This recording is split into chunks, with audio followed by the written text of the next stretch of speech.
Alors sur le temps de la médiation, si les personnes le souhaitent, elles peuvent effectivement inviter leur avocat à être présent.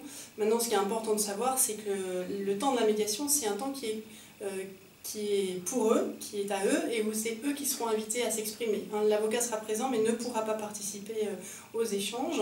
Ça suppose un certain nombre de préalables. Ça suppose que si par exemple il y a un avocat pour les deux parents ou les deux personnes, il n'y a pas de souci, mais s'il n'y en a qu'un des deux qui en a un, évidemment, il faut prendre l'avis de l'autre pour qu'il soit d'accord.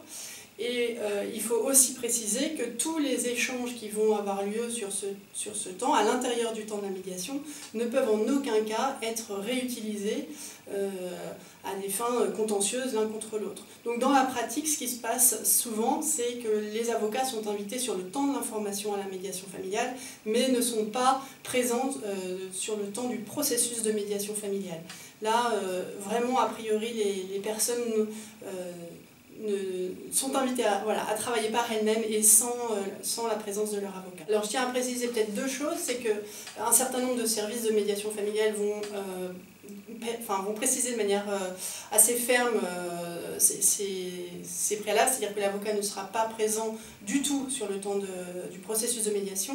Et la deuxième chose, c'est qu'on demande aux personnes d'interrompre toutes les procédures contentieuses pendant le temps de la médiation familiale, parce que c'est compliqué de mener les deux démarches de front.